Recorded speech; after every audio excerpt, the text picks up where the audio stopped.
Summer of 1993, Galveston Island was the place to be. The clubs were packed, the beaches were packed, there was plenty of things to do, and the music scene was really, really happening, and little did I know I was fixing to stumble right into the middle of it. That particular summer, the Strand was happening. It was full of nightclubs with live music and bands every night. There was the famous Balinese, also, which we always wanted to play in. And it was great. There was no paid to park on the seawall or anything. People were partying, drinking beer, having a good time on the beach. It was just a really good time back in '93 and a very special time on Galveston Island. The tourism was at an all-time high in Galveston at this time. People were just flocking there. The weather was beautiful. It was sunny. The beaches were nice. No signs of pollution or any signs of a hurricane anywhere in sight.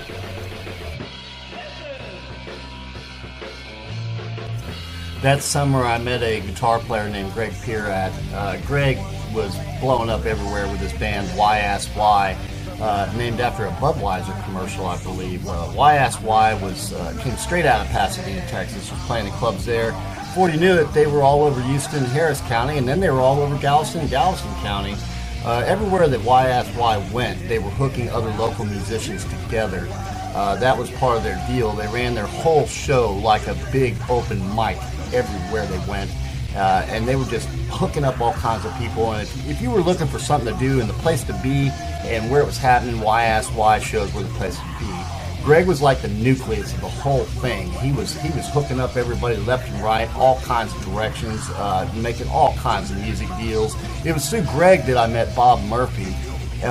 Bob Murphy was looking to play in a band, and there was me, and Greg was looking for a side project. And what happened was we just kind of got up a couple times at some Why Ask Why shows and just did a set on the fly. And everybody seemed to really dig what we were doing. We were just doing a bunch of cover songs, and we'd never really played together ever before, but it seemed to really be a hit.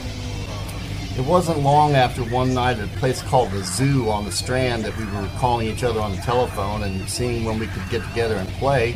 And all we needed to do was find a place to practice. And so that's when I had a genius idea. I was building a jam hall at the time, so I decided, well, hey, let's practice at my place.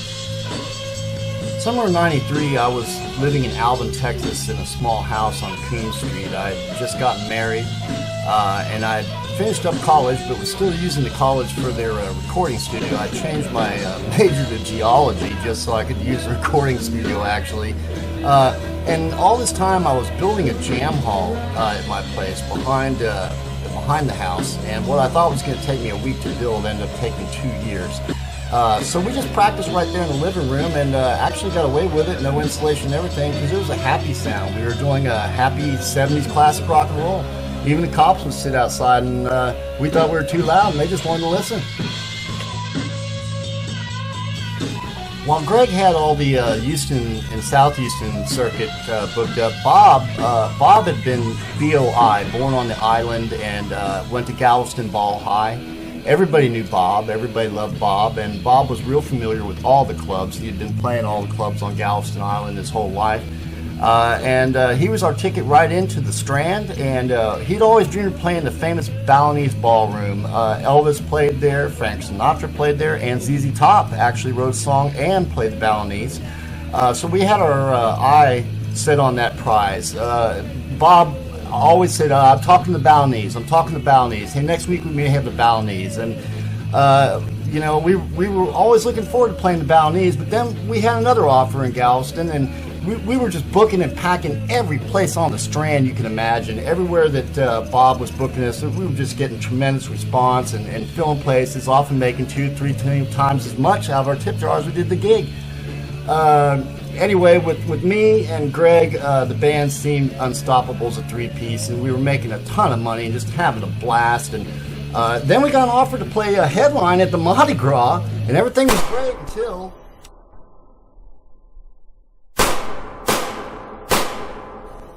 I'll never forget that day as long as I live. Greg came knocking at the front door. He looked at me, he was crying. Greg was not the kind of guy to cry, and I looked at him and said, what's wrong? He said, Bob's been shot. And I said, what do you mean?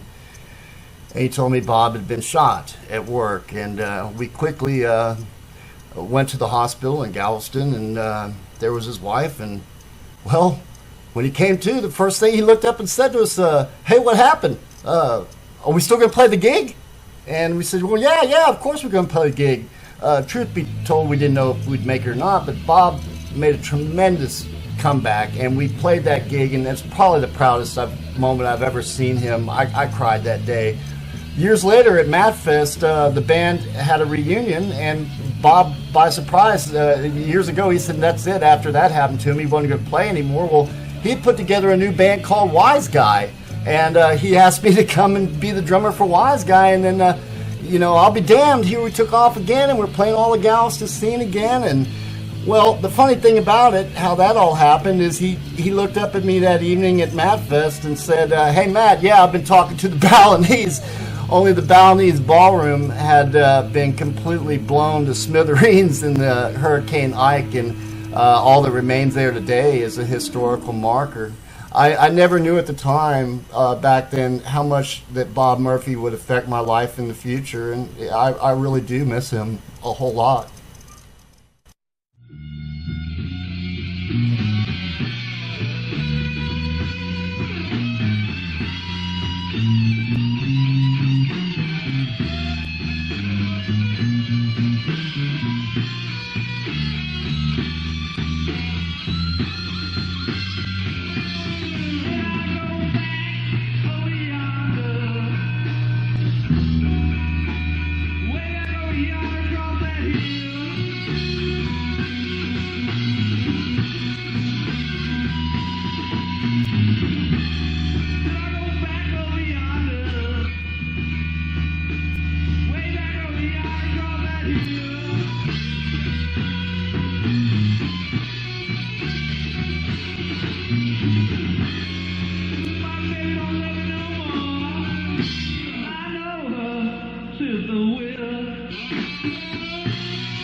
Keep out here. This next song's a real scream. This song is called Kill Me or Kill Me.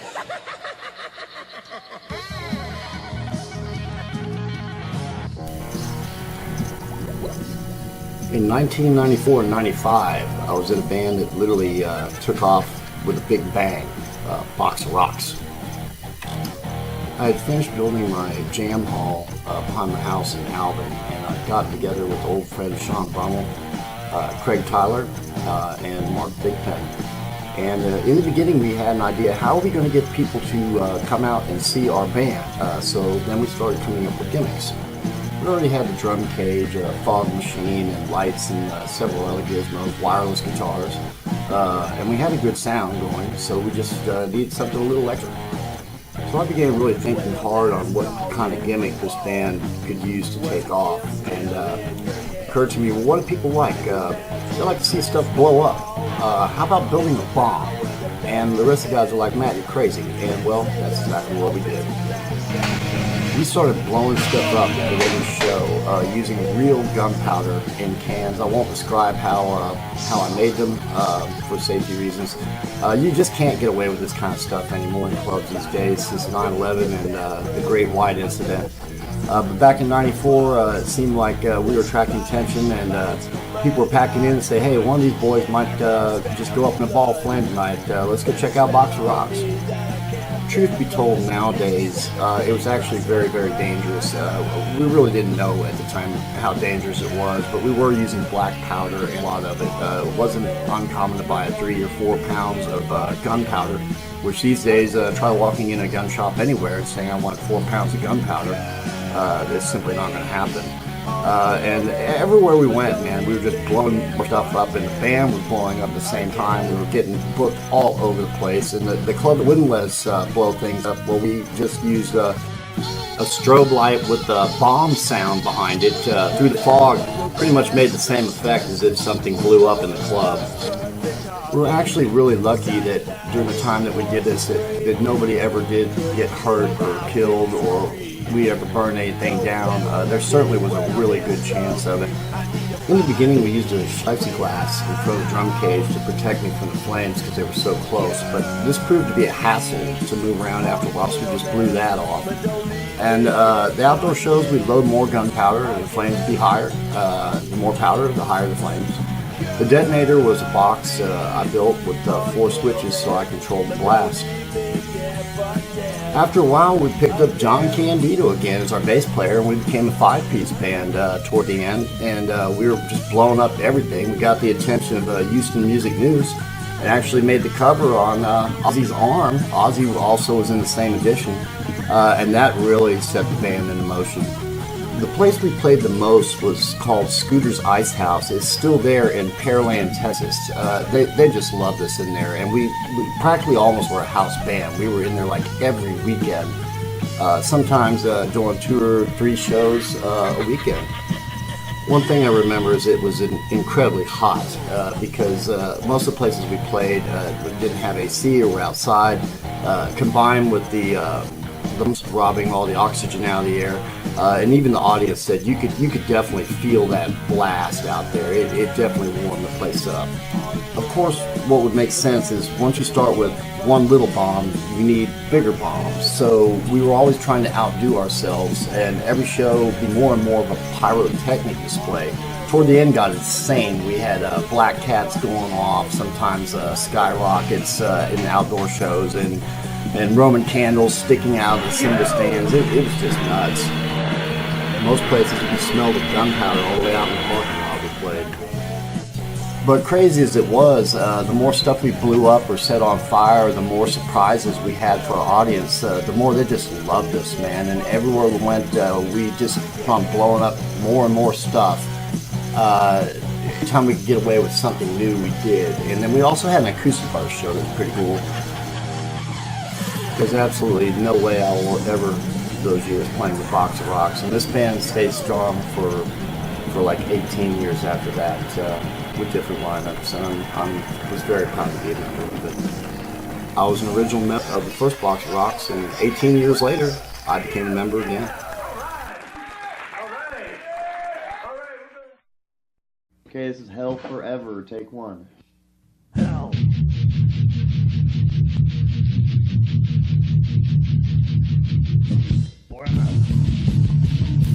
In 1996, I moved to Dallas, Texas, chasing the music scene that was down in Deep Ellum and Lower Greenville circuit. At that time, I met 2 guys. I was working at Guitar Center, and I said, "Can you guys find something?" And they said, "Yeah, if you know where to find a drummer." They invited me to audition at their studios off Miller Road, right outside of Garland, Texas. These guys had a whole warehouse full of equipment, just a wall of Marshalls, even a trampoline was built into the stage. Just an incredible amount of equipment. It was just louder than you can ever imagine. The place looked like something, I swear to God, right out of the Lost Boys or something, just like a big vampire thing. We practiced in the middle of the night, usually from like 1 to 4 a.m. In the beginning, we called ourselves Gang Bang. The style of the music was just very, very heavy, as heavy as we could possibly get it. Later on, we changed the name to The Kind, and as we had members come in and out, we moved into a kind of direction, but kind of the same. Marilyn Manson at the time was real, so we were kind of going for the dark image thing again, the whole vampire appeal. Both of the other guys in the band, Morgan and Tom, were just entrepreneurs.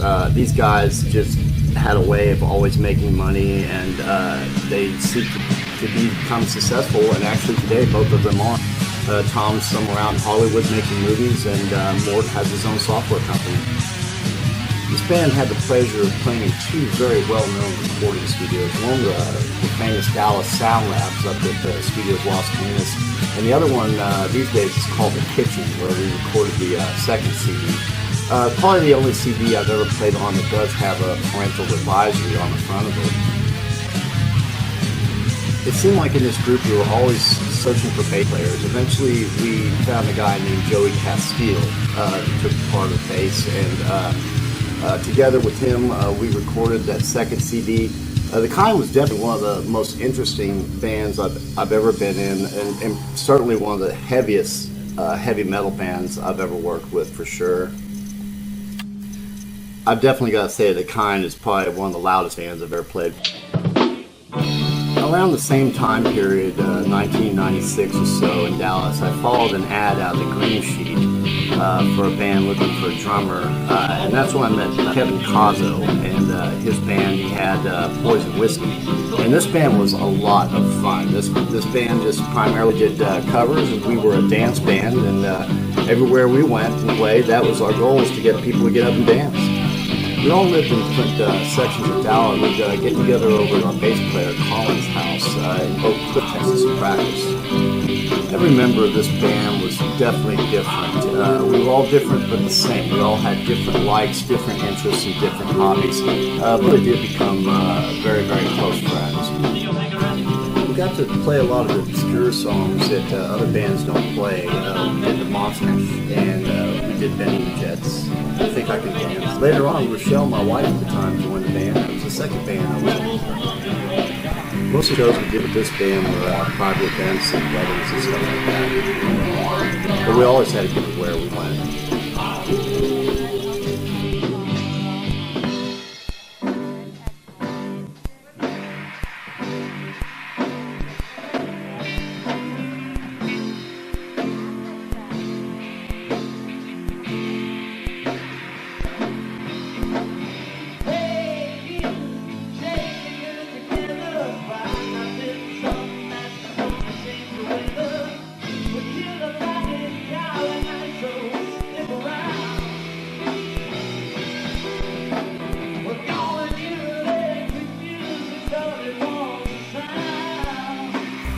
The very first gig this band did, I'll never forget, because I got the living crap beat out of me by the cops. The case of mistaken identity. This guy had robbed a place next door, and his name was Matt, and the cops came in the front door and they said, "Where's Matt?" Of course, everybody pointed at me. Of course, I knew, I didn't know what was going on, but anyway, that's one of the times I care to forget.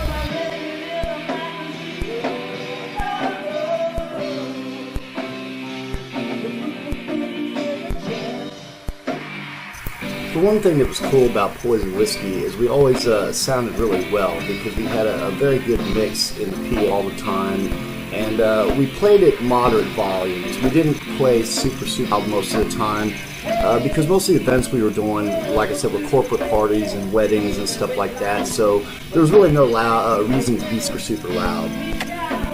Also with this band, there wasn't a real problem with egos or anything like that at all, because from the go we agreed that we weren't really trying to get anywhere. We weren't trying to get signed, we weren't trying to get a label, we weren't trying to do anything other than just play some good gigs and make a few bucks.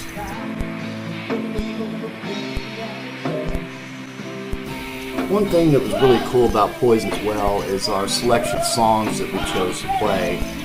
We played stuff that simply no other band would ever even attempt. We did stuff like ELO songs, Evil Woman.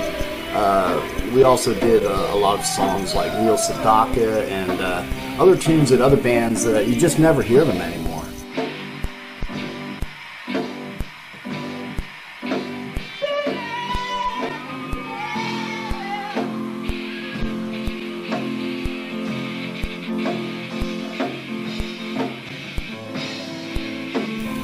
Like I said before, the main objective of Poison Whiskey was to have fun. We did practice a couple times a week to make sure, because our songs were so oddball and so different, that we wanted to make sure that we played them right. Even though our songs mostly were cornball or something you wouldn't expect us to play, you'd be surprised at the amount of people that love to dance to them.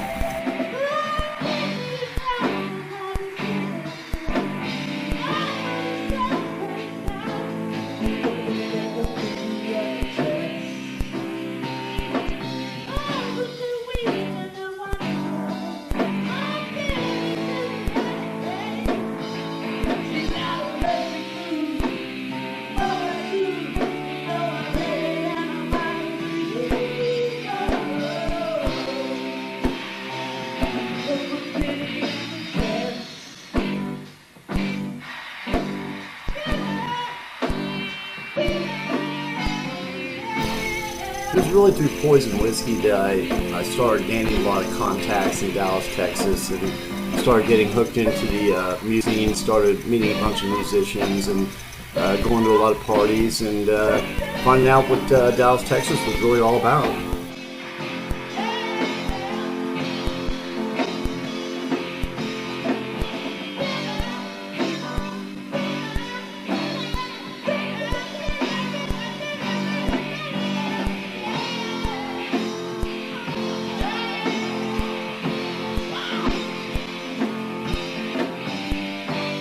The one thing that was true about Poison Whiskey is I look forward to going to practice every time. I look forward to every single gig we did because it was just a really good vibe about the whole band and about everything that we were doing. It just felt just natural. I mean, it was just everybody just wanted to play and have a good time, and that was the whole point of the band.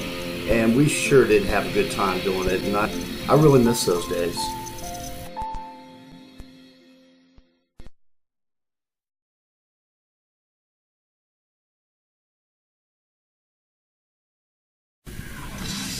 In 1997, I was walking out of the guitar show in Arlington, Texas, when I ran into Freddie Miller. Freddie ran lights for me in a box of rocks. With him was a guy named Brent Ford, a really good guitar player, and they just looked at me and said, "Hey, we're kind of looking for a drummer." The first couple times we got together were over at Freddie Miller's house over in West Fort Worth. And right from the get-go, we knew right away that we were going to wind up playing together.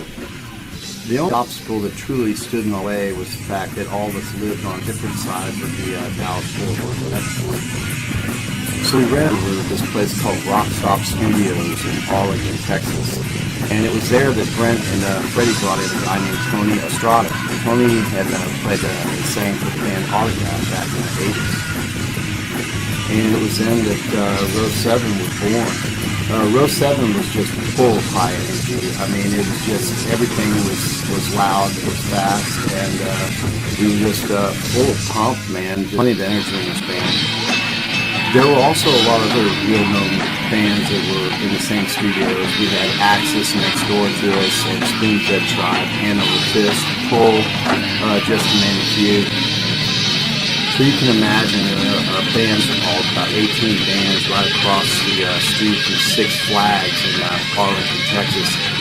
Man, we were just having a blast, and every night was just like one big party, and all the bands got together, and we all got along so well. It was really, really a lot of fun times back at the Rock Stop Studios in 1997. I'll never forget those times. It was hot, but man, we really, really had a really good time playing in the studios. Right around the corner from our rehearsal studio was a band called Hangar 18. And Hangar 18's singer, Harry Magruder, would come and hang out with our band an awful lot.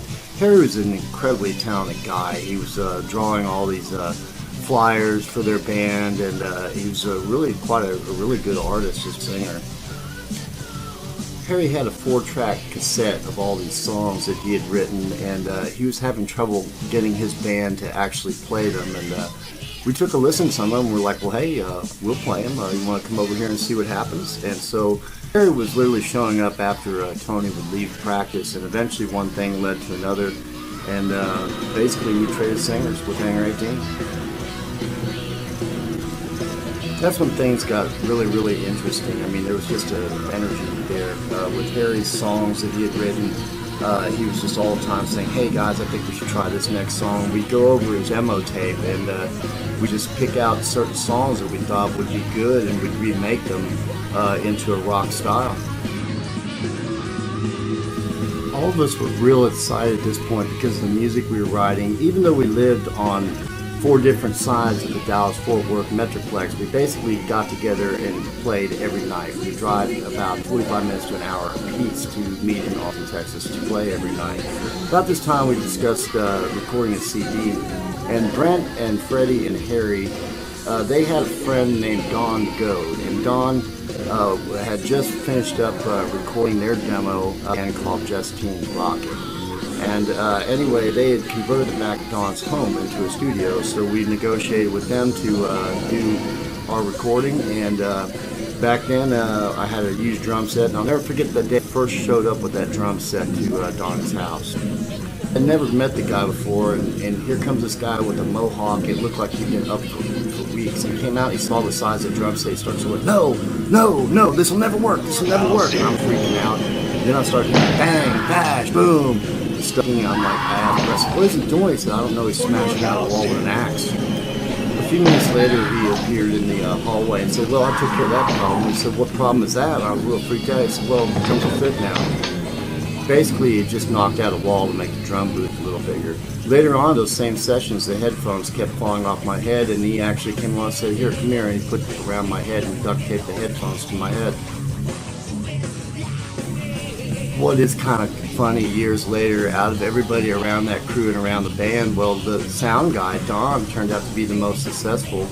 Ironically, today he is the director of the facility of Centacor in Fort Worth, and it really warms my heart to think of all the good he's done, because I mean he certainly had enough experience back then. I knew him back then, and today he's a new man and he's spreading that to other people. I think that's great. Playing for Bad Obsession was one of the wildest times of my life. It's just impossible to describe all the adventures that band went on.